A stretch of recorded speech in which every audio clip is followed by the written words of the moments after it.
No próximo capítulo de Dona de Mim, a tensão se espalha na Boaz.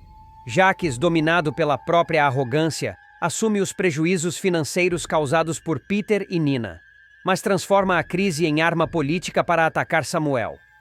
Léo, indignada, explode ao descobrir que o vilão mandou desmontar o quarto de Sofia, alegando que é hora de seguir em frente. A cena é devastadora.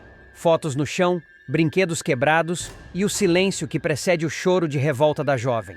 Enquanto isso, Vivian surpreende ao conseguir reverter a curatela de Rosa em favor de Samuel. A notícia cai como uma bomba e Jacques tem um surto violento no escritório, quebrando tudo ao redor. Davi e Ricardo assistem, atônitos, à fúria descontrolada do empresário que jura vingança contra todos que o desafiaram, até mesmo a própria família. Antes de continuar, clique no botão de gostei, se inscreva no canal e comente de qual cidade você assiste a novela. Em outro ponto da cidade, o coração de Cami é um campo de batalha. Marlon, cansado de incertezas, exige que ela seja sincera sobre o que sente. A jovem, abalada, se comove com as intenções de Rian, que demonstra um amor genuíno, capaz de fazê-la questionar tudo. Confusa, Cami se vê dividida entre a segurança de Marlon e a paixão imprevisível de Rian. No meio desse turbilhão, Peter decide se abrir com Nina e revela que está apaixonado por ela. O clima entre os dois esquenta, mas o destino adora ironias. Bárbara e Rian acabam se envolvendo, acendendo mais uma chama no labirinto de paixões. Marlon, tomado pela raiva, surpreende Peter e Nina no galpão e, fora de si, convoca Manuel e Danilo para colocar ordem na casa. Bárbara, por sua vez, joga lenha na fogueira ao comentar com Marlon sobre o envolvimento entre Rian e Cami, despertando novos ciúmes. E, enquanto Valquíria intima Tânia a depor sobre o assassinato de Abel, Samuel reassume oficialmente a presidência da Boaz, restaurando a ordem, mas também acendendo a ira de Jacques, que promete destruir quem ousar desafiá-lo. Marlon surta ao descobrir que Cami reatou com Rian e a acusa de traição. Marlon vai perder completamente o chão. O policial, que sempre acreditou ter encontrado em Cami o amor de sua vida, verá tudo desmoronar quando descobrir que a jovem decidiu reatar o namoro com Rian. A notícia cairá como uma bomba, provocando uma sequência de cenas carregadas de emoção, ciúmes e mágoa. O tipo de dor que faz até o mais durão perder o controle. Tudo começa quando Cami, depois de semanas de incertezas e conversas truncadas, decide enfrentar a realidade. Ela chama Marlon para uma conversa definitiva e, com os olhos marejados, devolve o anel de compromisso. A jovem tenta explicar que sente gratidão, carinho e respeito, mas que algo dentro dela mudou. Marlon, em silêncio, observa o brilho do anel em sua palma e sente o coração apertar. Ele tenta argumentar, fala sobre os planos, os sonhos, o futuro que imaginou com ela. Mas Cami, com firmeza, diz que não pode viver uma mentira. Meu coração não está mais aqui, Marlon. Está com outra pessoa, ela confessa com voz trêmula. O policial tenta se recompor, mas por dentro é como se tivesse levado um tiro. Ele pergunta se é Rian e Cami confirma. A decepção se mistura com raiva. Aquele ex-presidiário? Você vai jogar tudo fora por um sujeito como ele? Explode, incapaz de aceitar o que ouve. Cami, sem se intimidar, afirma que Rian mudou, que agora é um homem novo e que ela precisa seguir o que sente. Marlon, ferido no orgulho, apenas se levanta e sai batendo a porta. Dias depois, o destino trata de cruzar novamente os caminhos de Cami e Rian. Durante a gravação de um clipe com a cantora Asi, o rapper é escalado para contracenar uma cena de beijo. A produção segue o roteiro, mas o olhar trocado entre os dois revela algo mais profundo.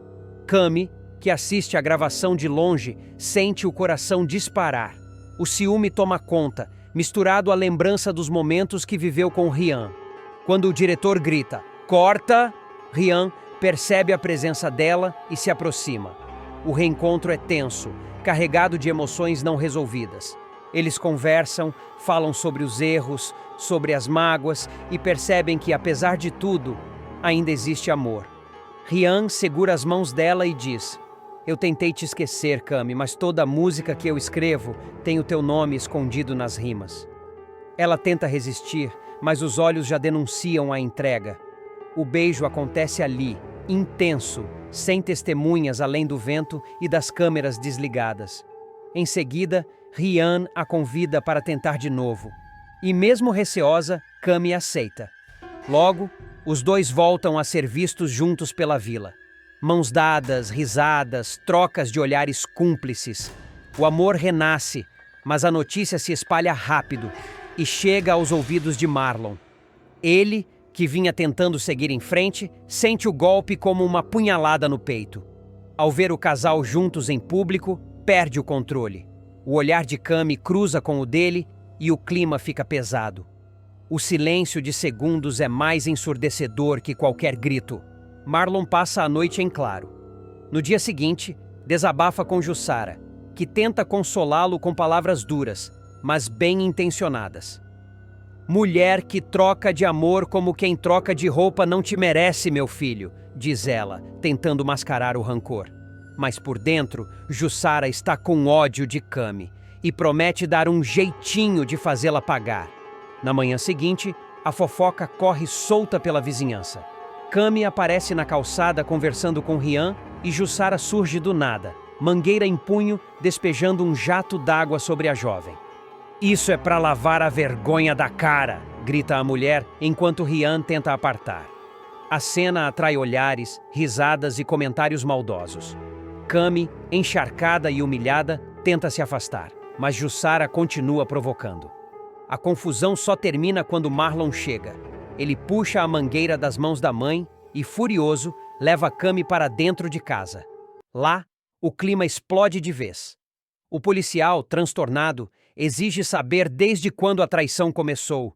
Cami, em lágrimas, nega. Nunca te traí, Marlon. Eu só percebi que não te amava como pensava. As palavras soam como uma sentença. Marlon, com os olhos marejados, se aproxima dela. Então tudo que a gente viveu foi o quê? Um ensaio para o seu reencontro com ele? Dispara, cheio de dor e ironia. Cami tenta explicar, mas ele não quer ouvir. Você brincou comigo, Cami. Eu te apresentei para minha mãe, planejei um casamento, mudei minha vida por você. Ela segura as mãos dele, tentando acalmá-lo. Eu juro que não foi por mal. Eu te quis de verdade, mas o amor não obedece à vontade da gente. Ele afasta revoltado. Você fala de amor como se fosse desculpa para tudo, mas o que eu sinto agora é só raiva. A discussão cresce, e Marlon chega a socar a parede, num desabafo de frustração. Cami se assusta, mas não recua. Eu também tô sofrendo, Marlon. Só que não quero viver uma mentira. Em meio à tensão, o silêncio toma conta. Marlon, respirando fundo, encara Cami e pergunta: Você o ama tanto assim? Ela hesita, mas responde: Sim. É o golpe final. O olhar dele se apaga, como se uma parte do que era morresse ali. Pouco depois, ele sai, sem olhar para trás. A rua parece girar. Ele caminha sem destino, com a lembrança do sorriso dela com Rian ecoando na mente. Na delegacia, os colegas percebem o abatimento. Problema em casa? Pergunta um deles. Marlon só responde: problema no coração. Enquanto isso, Cami tenta retomar a rotina. Mas a culpa pesa. Mesmo sabendo que seguiu seu sentimento, o modo como tudo aconteceu a deixa atormentada. Rian tenta animá-la, leva flores, compõe uma música em sua homenagem e a apresenta ao vivo no show. Essa é para quem me ensinou que o amor não tem passado, só recomeço, diz ele no palco. A plateia vibra e Cami sorri, mas no fundo, algo ainda a inquieta. Marlon de longe assiste ao vídeo do show nas redes sociais. O sorriso de Cami e Rian juntos é como uma ferida aberta. Ele fecha o celular e desabafa com Jussara. Ela parece feliz, mãe. E eu só queria não sentir mais nada. Jussara, indignada, promete: essa menina ainda vai provar do próprio veneno. Nos dias seguintes, Marlon tenta apagar Cami da memória, mas tudo lembra ela. O perfume no carro, a caneca com o nome dela na cozinha, as fotos no celular. Ele chega a pensar em se livrar de tudo, mas guarda o anel, como lembrança de um amor que o marcou. Quando Cami o encontra novamente por acaso, tenta manter a calma. Eu só queria que você ficasse bem, diz com doçura. Ele a encara com voz embargada. Eu só queria que tivesse sido diferente. Ela sorri, triste, e responde. Talvez um dia você entenda. Ele então segura o olhar por um segundo e diz. Talvez um dia eu esqueça. E sai, deixando um rastro de dor, lembranças e a sensação de que aquele amor, mesmo acabado, ainda queimava em silêncio. Mas o destino, como sempre, ainda tem cartas a jogar. Mas o destino, incansável em pregar peças, ainda reservará uma última virada para Marlon e Cami. Dias depois, uma batida policial muda tudo.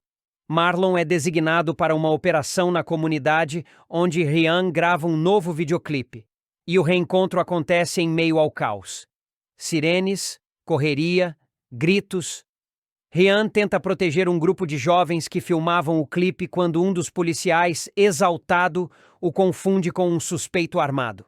Marlon, ao reconhecer o rapper, intervém no último segundo e impede uma tragédia. Baixa essa arma agora! Esse homem é inocente! Berra colocando-se entre Rian e o fuzil apontado. O silêncio que se segue é pesado. Cami, que estava próxima, corre até os dois, desesperada. O olhar de Marlon e Cami se cruza, e há algo ali que nenhum dos dois esperava ver novamente. Respeito. Após o susto, Rian agradece. Você me salvou, cara. Eu sei que não era sua obrigação, Marlon responde, contido. Era sim. Minha obrigação é proteger. Mesmo quando dói, a sinceridade no olhar dos dois encerra meses de rancor.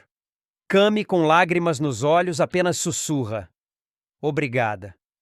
Na delegacia, Marlon entrega o relatório e pede transferência. Preciso de um recomeço longe de tudo isso, diz ao chefe. Ele parte sem alarde, deixando para trás o bairro, a casa e o passado. Mas antes de ir, escreve uma carta para Cami e a deixa com Jussara, pedindo que entregue quando achar o momento certo. Semanas se passam. Cami, em casa, recebe o envelope. A letra é firme, mas triste.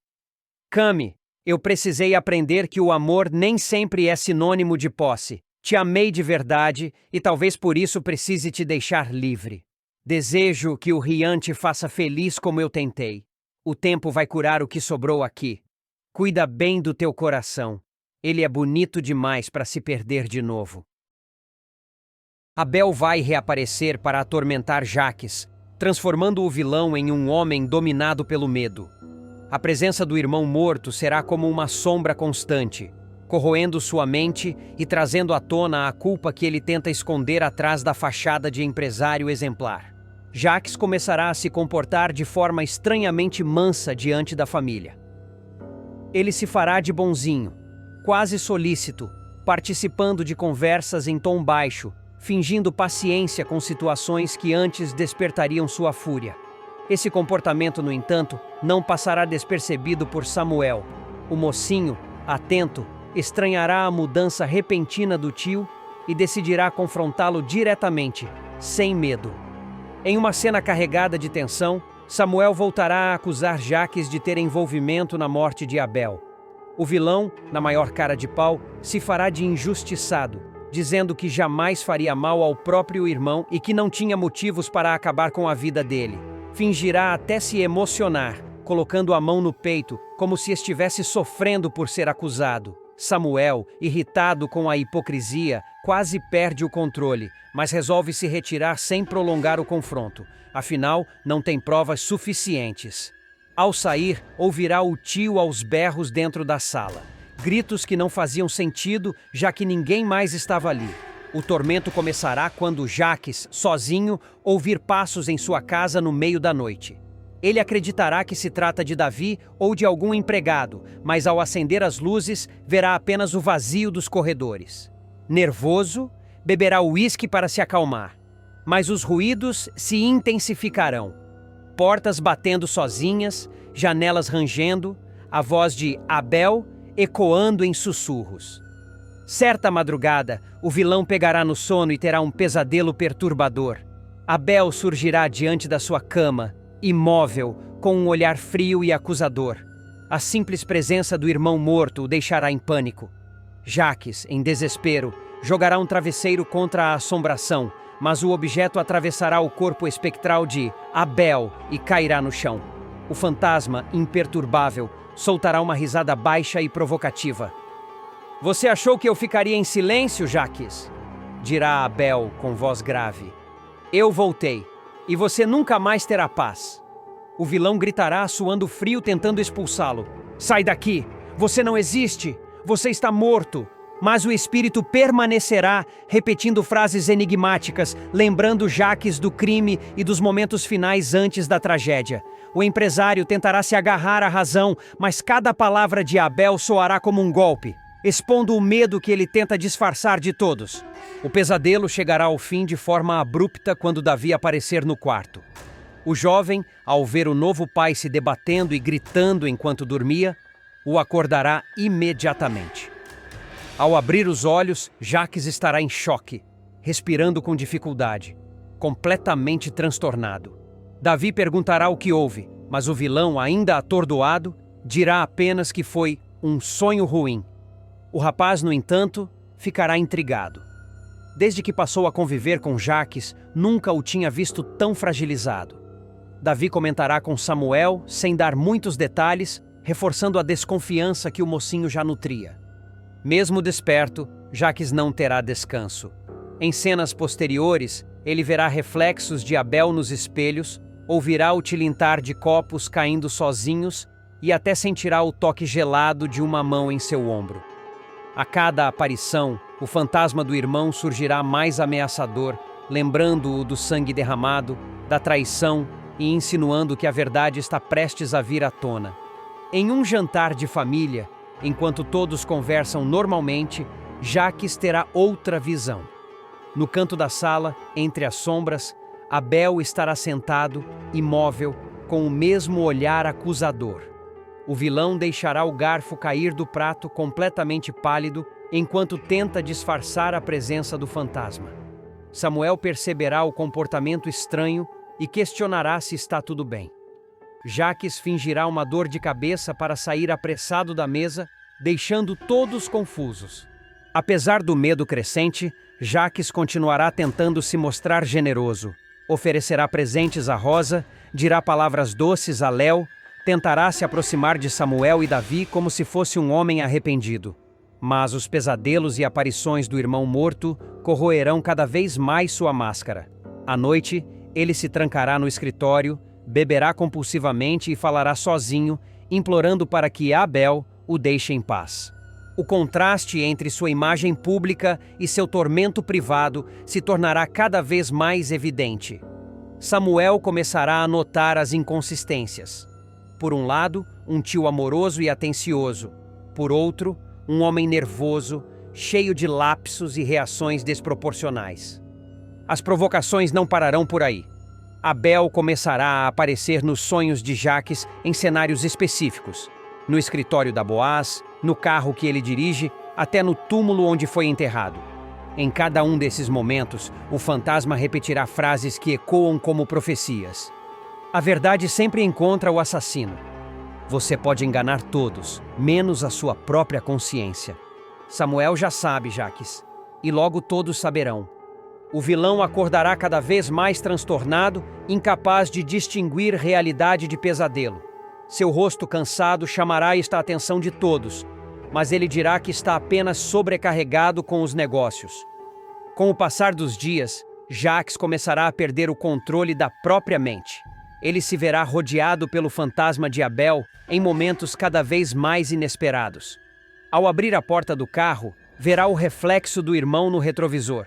Ao acender a luz do escritório, encontrará uma sombra atravessando as paredes. E no silêncio da madrugada, ouvirá o nome Jacques, sussurrado em seu ouvido, como se fosse o próprio morto respirando atrás dele. Jacques passará a dormir de luz acesa, trancar todas as portas e até manter crucifixos espalhados pela casa, mesmo não sendo religioso. Tentará encontrar explicações racionais, mas tudo falhará. Seu nervosismo será tanto que os empregados da mansão começarão a comentar nos corredores, criando um clima de desconfiança. Rosa, atenta, começará a perceber algo errado no comportamento do filho. Ela notará os olhos fundos, a irritação ao menor barulho e a maneira como ele fala sozinho em voz baixa. Em uma noite, ao entrar no quarto de Jacques sem avisar, encontrará o empresário sentado na beira da cama, suando e murmurando: "Sai daqui, Abel. Me deixa. Eu já disse que me deixa." A mãe ficará assustada, mas Jacques rapidamente inventará uma desculpa, dizendo que apenas sonhava. Rosa, porém, ficará com a pulga atrás da orelha. A intuição materna lhe dirá que o filho esconde algo terrível. Enquanto isso, Samuel continuará desconfiado. Ele não deixará de investigar os passos do tio, observando suas atitudes e comentando com Davi. O jovem, mesmo sem provas, sentirá que Jacques esconde um segredo mortal. "Esse homem não mudou", dirá Samuel em conversa com Léo. "Ele está tentando nos enganar. E vou descobrir o que realmente aconteceu com Abel." Léo, dividida, ficará em choque. Por mais que tente acreditar na versão pacífica de Jacques, não conseguirá ignorar os olhares de pavor que ele lança para o vazio, como se conversasse com alguém invisível. Em uma das cenas mais fortes, Jacques se verá diante do espelho do banheiro. Ele estará cansado, tentando lavar o rosto, quando a imagem refletida não será a sua, mas a de Abel. O irmão morto, pálido, com olhar fixo, falará apenas uma frase: "Você pode fugir de todos, menos de mim." O empresário dará um grito, quebrará o espelho com as próprias mãos e ficará sangrando em estado de choque. Para a família, dirá que foi um acidente, mas Samuel, mais uma vez, não acreditará. O fantasma de Abel não apenas o atormentará com visões, mas também o desestabilizará em público. Durante uma reunião importante na Boaz, Jacques ouvirá a voz do irmão sussurrando atrás dele. Descontrolado, derrubará documentos e gritará no meio da sala, deixando os sócios perplexos. Para disfarçar, alegará uma crise de enxaqueca, mas o episódio será suficiente para minar sua credibilidade. O tormento psicológico começará a comprometer os negócios. Investidores desconfiarão, clientes ficarão inseguros, e rumores de que Jacques perdeu o equilíbrio mental se espalharão. A vida amorosa de Davi vai virar de cabeça para baixo.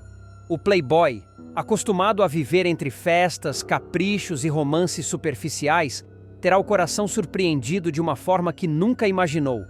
Depois de sofrer com o relacionamento conturbado com Léo, marcado por ciúmes, inseguranças e brigas sem fim, ele finalmente encontrará um novo rumo sentimental. O destino vai colocar em seu caminho Bárbara, a lutadora de kickboxing que vai mexer com ele como nenhuma outra. Tudo começa quando Davi se oferece para dar uma carona a Filipa, até São Cristóvão, aproveitando para entregar tintas de tatuagem para Nina. O clima parecia tranquilo, mas o inesperado acontece. No meio do trajeto, o galã acaba batendo o carro contra a moto de Bárbara. A cena, que poderia ser apenas mais um aborrecimento no dia a dia, se transforma no início de uma paixão arrebatadora. Ao descer do carro, Davi está furioso. Irritado com o retrovisor quebrado, começa a discutir sem sequer olhar direito para quem estava na moto. Solta palavras ríspidas, tratando Bárbara como se fosse apenas mais um motociclista descuidado no trânsito. Mas o tom de voz muda completamente quando a jovem tira o capacete. Os cabelos desgrenhados pelo vento, os olhos firmes e desafiadores, a postura confiante, tudo em Bárbara parece hipnotizar Davi. Ele, que até segundos atrás estava pronto para xingar, fica sem palavras. O coração dispara e ele não consegue disfarçar a expressão de encantamento. Bárbara, no entanto, não está nem aí para os encantos do rapaz. Para ela, aquele acidente é apenas mais uma encrenca em um dia já cheio de compromissos. Ignora o charme de Davi, fala com firmeza que não tem tempo para perder com o playboy metido e vai embora, deixando o galã parado no meio da rua, completamente atordoado. Determinando que não pode perder a chance de conhecer melhor aquela mulher misteriosa, Davi dá um jeito de descobrir onde ela treina e é assim que ele aparece dias depois no galpão de kickboxing, surpreendendo todos ao se matricular como aluno. Bárbara, ao vê-lo, revira os olhos. Ela já imagina que o interesse dele não tem nada a ver com esporte. Mas Davi não desiste. Logo no primeiro treino, inventa uma aposta inusitada. Se eu ganhar, você sai comigo para tomar um chopp. Se eu perder, prometo sumir da sua vida. Bárbara, confiante, aceita. Para ela, aquilo não passa de uma oportunidade de mostrar quem manda no ringue. E a luta não demora a virar espetáculo. Diante de todos os alunos, Bárbara dá um verdadeiro show, derrubando Davi em questão de minutos. Nocauteado no chão, Davi ainda tenta arrancar risos ao pedir respiração boca a boca à atleta, arrancando gargalhadas dos alunos e até do treinador. O galã, mesmo derrotado, não se sente humilhado. Pelo contrário, a cada golpe recebido, aumenta ainda mais sua admiração pela força e determinação de Bárbara. Os colegas de treino, no entanto, pressionam Bárbara para que ajude o rapaz, já que ele parece realmente desorientado após a luta. Meio a contragosto, ela o leva até o hospital. Durante o trajeto, Davi não perde a oportunidade de jogar charme, tentando arrancar um sorriso dela com piadas e comentários atrevidos. Bárbara finge não se abalar, mas é impossível não notar a ousadia dele. De volta à mansão dos Boaz, ainda cheio de hematomas, Davi se mostra radiante. Conversando com Jaques, revela que conheceu a mulher da sua vida.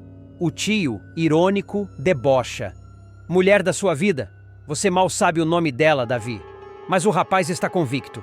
Diz que não sentia algo tão forte desde a adolescência e garante que fará de tudo para conquistar Bárbara. Determinado, começa a treinar diariamente no galpão, tentando mostrar que não está lá apenas por ela, mas também para evoluir como pessoa. Bárbara, no entanto, continua resistente. Para ela, Davi é apenas mais um riquinho acostumado a ter tudo do jeito que quer. E se tem algo que a lutadora não suporta, é gente mimada.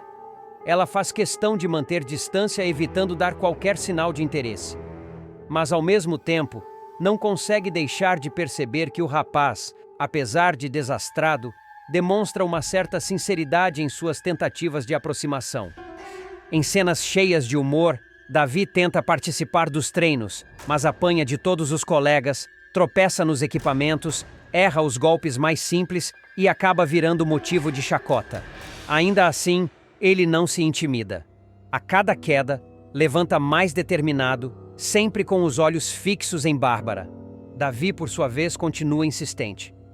Compra luvas novas, pede dicas ao treinador, até contrata um personal para não passar tanta vergonha. Tudo para mostrar a Bárbara que está disposto a mudar por ela. Ainda assim, a lutadora permanece firme, mantendo uma postura fria, mesmo quando os olhares dos dois se cruzam por mais tempo do que deveriam. Determinada a não ceder facilmente, Bárbara começa a colocar Davi à prova. Em uma das cenas, durante o aquecimento do treino, ela o provoca a fazer polichinelos, flexões e abdominais. O rapaz, esbaforido, sua em bicas e acaba caindo de cara no colchonete, arrancando risadas dos colegas. Mas, ao contrário do que todos imaginam, ele não se sente humilhado. Se levanta, sacode a poeira e volta para o exercício, olhando para Bárbara como quem diz: "Vou até o fim só para te provar." Bárbara, mesmo tentando manter a pose, não consegue esconder o incômodo. Pela primeira vez em muito tempo, alguém insiste em atravessar a barreira de ferro que ela mesma ergueu em volta do coração. Davi deixa escapar histórias da própria vida, lembranças de quando ainda acreditava em relacionamentos verdadeiros. Pela primeira vez, Bárbara o escuta em silêncio, sem ironias, como se quisesse descobrir quem é o homem por trás da imagem de Playboy. Davi continua sua saga para conquistar Bárbara. Aparece no galpão com flores, tenta cozinhar para ela, mas erra a receita e transforma a cozinha da mansão em um caos. Se oferece para ser seu sparring nos treinos e sempre acaba levando surras épicas que viram piada entre os alunos. Ainda assim, há momentos em que Bárbara se deixa levar. Em uma aula, ao corrigir a postura de Davi, suas mãos se tocam. O olhar dos dois se cruza por segundos longos demais, e o clima fica evidente. Ela se afasta rápido, tentando disfarçar, mas o coração já começa a dar sinais de que está em perigo. Não demora para que os colegas do galpão percebam a transformação do playboy. Alguns, antes desconfiados, começam a respeitá-lo pela persistência. Até o treinador, conhecido pela rigidez, admite que Davi está evoluindo e tem mostrado dedicação. Bárbara, pressionada por todos, começa a repensar se não está sendo dura demais. Mas o orgulho fala mais alto. Ela insiste em manter distância, ainda que os olhares entreguem o contrário. Em uma cena que promete ser um dos grandes momentos da trama, Davi arma uma surpresa. Durante um treino aberto ao público, ele interrompe a atividade e, diante de todos, pega o microfone para se declarar. Diz que nunca acreditou em destino até conhecer Bárbara, que cada hematoma recebido ali era prova do quanto ela já o transformou. Bárbara, sem saber onde enfiar o rosto, tenta sair pela tangente. Mas os alunos e até a irmã Débora começam a gritar para ela aceitar pelo menos um jantar. Sozinha em casa, Bárbara encara o espelho e começa a refletir. Lembra de todas as decepções do passado, dos homens que entraram e saíram da sua vida sem deixar nada além de feridas. Mas ao pensar em Davi, percebe algo diferente. Ele não desistiu, mesmo quando teve todas as chances de fugir. Sofia vai protagonizar a maior virada da novela. A menina, que até então parecia ser apenas mais uma vítima das intrigas de Jaques, mostrará que é capaz de virar o jogo e se tornar peça-chave para mudar o destino da família Boaz. Tudo começará depois que Rosa sofrerá um surto inesperado. A matriarca, fragilizada pelas constantes pressões e pelas lembranças confusas do passado, perderá a noção da realidade. Ela não reconhecerá nem mesmo Ayla e Davi, tampouco Samuel. Para ela, todos dentro da mansão serão inimigos, intrusos que desejam se apossar da fábrica Boaz e destruir o legado de Abel. O clima ficará pesado. Rosa, com os olhos vidrados e a voz alterada, acusará todos de traição, afirmando que não existe mais família, apenas aproveitadores. Samuel tentará acalmá-la, mas será em vão. A cada palavra dele, mais ela se sentirá atacada. Davi, emocionado, tentará se aproximar, chamando-a de vó, mas Rosa o empurrará como se estivesse diante de um estranho. Ayla, em prantos, implorará para que ela reconheça pelo menos os netos. Mas Rosa seguirá irredutível, como se estivesse aprisionada em um labirinto de memórias distorcidas. E é nesse momento que surgirá Sofia. A jovem, que vinha se mostrando cada vez mais corajosa diante dos desmandos de Jaques, não permitirá que a matriarca seja dominada por aquele surto. Ela entrará em cena decidida, aproximando-se de Rosa com firmeza e delicadeza ao mesmo tempo. Segurando-lhe as mãos, olhará fundo em seus olhos e começará a falar palavras que só as duas compartilhavam. Lembranças de infância, momentos de carinho e frases que Abel dizia. Aos poucos, o semblante de Rosa mudará. A confusão dará lugar a um brilho de reconhecimento, e lágrimas descerão pelo rosto da matriarca ao recordar de tudo o que lhe fora arrancado pela manipulação de Jaques. A tensão se quebrará quando Rosa, num rompante de lucidez, finalmente despertar. Ela não apenas reconhecerá Samuel, Ayla e Davi, como também se lembrará das traições de Jaques. E não parará por aí. Tomada por uma força inesperada, pegará uma vassoura que estava encostada no canto da sala e, em plena fúria, partirá para cima do filho ingrato. Jaques, surpreendido, tentará se esquivar, mas Rosa, com a fúria de uma mãe ferida, lhe dará uma verdadeira surra de vassoura, deixando todos atônitos. Samuel tentará contê-la, mas Rosa afirmará que não descansará enquanto não tirar satisfações com aquele que destruiu a vida de Abel e agora ameaça o futuro de todos. E, como se não bastasse o choque do surto de Rosa, a situação ficará ainda mais perigosa quando Sofia descobrir a nova tramóia de Jaques. Tudo começará quando a jovem ouvir, por acaso, uma conversa escondida entre Jaques e Ricardo. O vilão, mais uma vez tomado pelo desejo de eliminar Samuel, tramará para que o sobrinho tenha o mesmo final trágico de Abel, morto por uma sabotagem feita justamente por ele. Dessa vez, Jaques dará a ordem para que Ricardo providencie o corte das partilhas de freio do carro de Samuel, garantindo que o rapaz sofra um acidente fatal. Sofia ficará em choque. Seu coração disparará ao perceber que a história estava prestes a se repetir, mas agora ela tinha a chance de impedir. Sem pensar duas vezes, correrá até Samuel, que estará prestes a sair para uma reunião de negócios. Ofegante, ela implorará para que ele não use o carro. Samuel, confuso, dirá que seu veículo está em perfeitas condições, que revisou há pouco tempo e que não há motivo para preocupação. Mas Sofia se manterá firme, quase em desespero, agarrando as chaves da mão do irmão e se recusando a devolvê-las. Ela mandará Samuel chamar imediatamente um mecânico de confiança para verificar o carro. Irritado e sem entender nada, o rapaz obedecerá apenas para acalmar a irmã. Minutos depois, o mecânico chegará e, ao abrir o capô, ficará estarrecido. As partilhas do freio estavam de fato cortadas. Isso aqui não foi acidente, alguém mexeu para causar uma tragédia, afirmará o profissional. Samuel empalidecerá, sem acreditar no que ouvia. Isso é impossível. Como alguém faria isso sem que eu percebesse? Questionará ele, abalado. É nesse instante que Sofia tomará coragem para revelar o segredo que vinha guardando. Com a voz firme, mas o olhar cheio de dor, contará que, quando ainda estava envolvida com Leona, ouviu uma conversa comprometedora entre Jaques e Ricardo. Na época, não tinha entendido o peso daquelas palavras, mas agora tudo fazia sentido.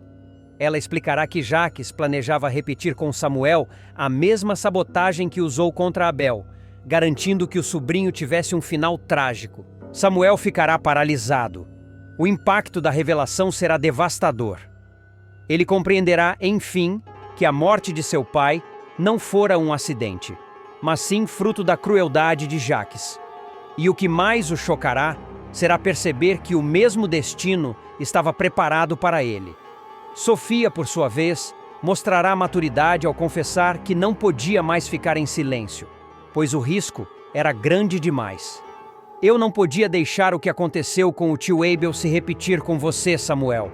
Eu não podia perder mais ninguém nessa família, dirá, emocionada. A revelação ecoará pelos corredores da mansão Boaz.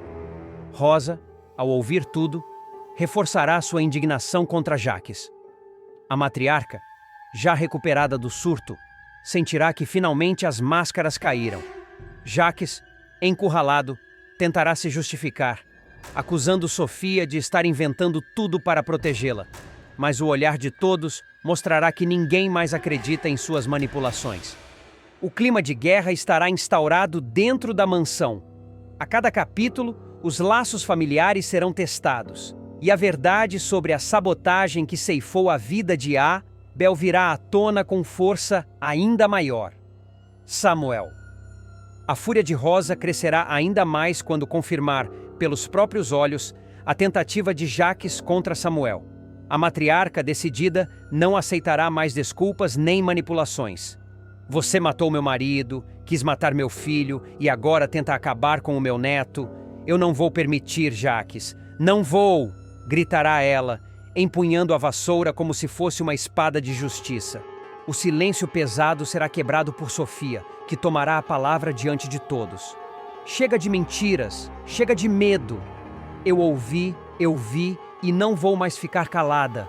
Você não merece o nome que carrega, Jaques. Você não merece a fábrica, não merece a família, não merece nada, declarará ela, firme, sem vacilar. Ricardo, por sua vez, ficará pálido. A revelação de Sofia também o colocará em xeque, já que ele foi cúmplice da sabotagem.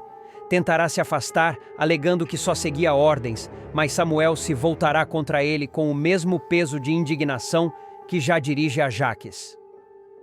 Você também tem sangue nas mãos. Você ajudou a destruir a vida do meu pai. Vocês dois vão pagar por cada lágrima que derramamos.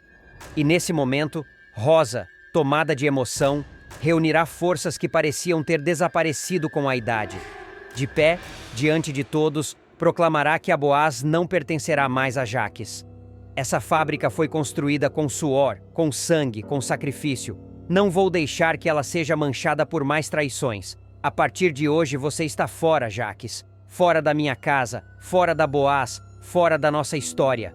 Jaques berrará, dizendo que ninguém poderá expulsá-lo, que tudo ainda está em seu nome, mas será surpreendido por um documento que Samuel terá em mãos.